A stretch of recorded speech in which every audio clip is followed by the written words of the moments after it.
Welcome back. And so, top on the brief this morning, the screening of 7 ministerial nominees, which was to hold yesterday, is now set to take place today. In a statement released on Tuesday and signed by Special Advisor to the President on Senate Matters, Mr. Bashir Lado, the presidency says the postponement was done to allow all nominees conclude all aspects of documentation and pre-screening exercises.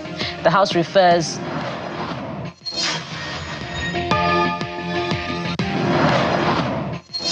And the House of Representatives has referred Honorable Alex Ikweche to its Ethics and Privileges Committee for further legislative action. The resolution of the House is sequel to a motion of privilege moved by the House Leader, Professor Julius Ihonvere.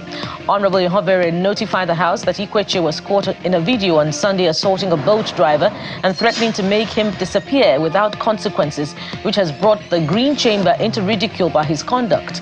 The decision of the House is in spite of the public apology issued by the Lawmaker. And the Minister of Power, Mr. Adebayo Adelabu, has announced that electricity will be restored to about 80% of northern states within the next 3 days. Mr. Adelabu disclosed this while responding to questions from senators over the power outage affecting the region and the recurring grid collapses across the country. As a temporary solution, Mr. Adelabu told the committee that power would be supplied through the Ugwaji-Makodi transmission line, which could cover approximately 80% of affected states in the north.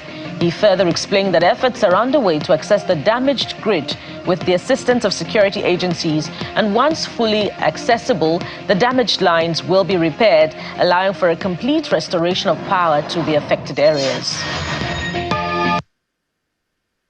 The bandits are also threatening the contractors that we sent to fix it, which is why we sought help of the NSA and the other security agencies. So, with due respect to the Senator, the northern blackout was not due to technical grid collapse. It was vandalization. And we have explored alternative routes of supplying power, which is the Bauchi route, which was also vandalized anyway, but that one is easier to fix. And we are saying within the next 2 to 3 days, there will be light restored to the north. The chairman of Dangote Group, Mr. Aliko Dangote, says he believes fuel queues in the country will disappear if the Nigerian National Petroleum Corporation Limited and other marketers will stop importing products and buy from his refinery. Speaking after a meeting chaired by President Bola Tinubu with oil industry officials and regulators at the State House, he said his refinery has over 500 million litres in storage ready for distribution.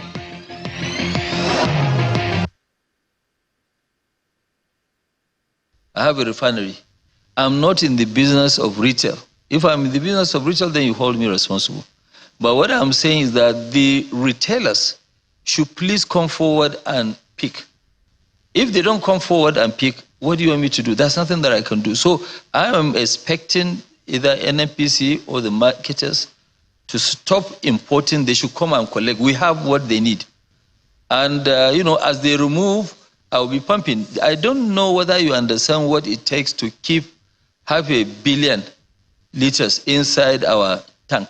It's costing me money. Every day, if I will be able to collect the naira, I can actually charge somebody 32% in interest. So right now, that's what I'm losing. And you are talking about 500 billion. We don't print money. But the issue is that if they come and collect, then you will not see any queues in the filling stations. We have what it takes for them to come and collect.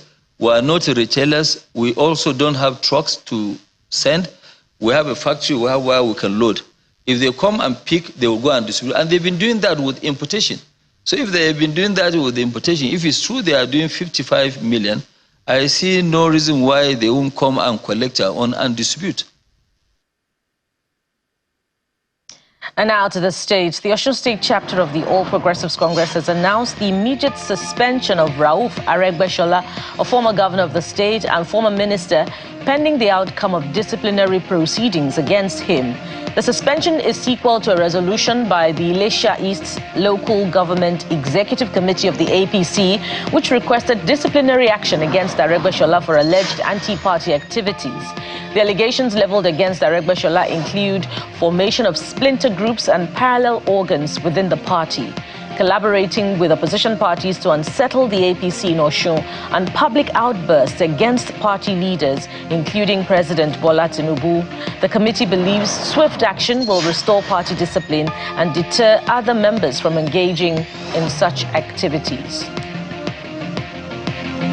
And the National Bureau of Statistics says the 36 states of the Federation, including the Federal Capital Territory, recorded an internally generated revenue of 2.43 trillion naira in 2023.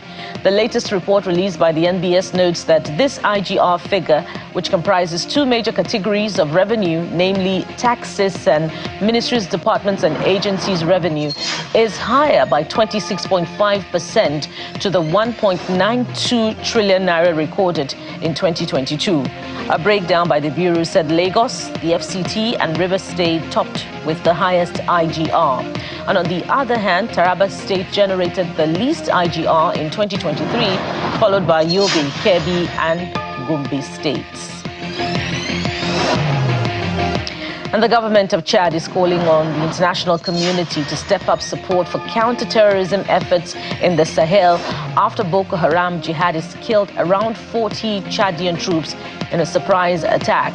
The jihadist group targeted a military garrison on October the 26th in the Lake Chad region, an area plagued by various armed groups, killing at least 40 Chadian soldiers. Around 20 people were also wounded. That's according to military sources. And France's embassy in Chad, in a Facebook post on Tuesday, reiterated France's support for Chad in the fight against terrorism and offered its condolences to the authorities and the families of the slain troops. And in sports news, the Super Falcons defeated Algeria 4-1 in Tuesday's second leg of their friendly game as Folashade Ijamilusi netted a hat-trick at the Mobolaji Johnson Arena in Lagos. The Edo Queen star opened the scoring just 10 minutes into the game before doubling it in the 18th minute. Aluache Wasila pulled one back for the Algerians, but Gift Monday restored the scoreline for the Nigerian side just in the 45th minute. And the win came just days after the Super Falcons, largely made up of home-based players, defeated the same team 2-0 to make it 6-1 on aggregate. And that's a big one, compensation for the loss to the USA just days ago.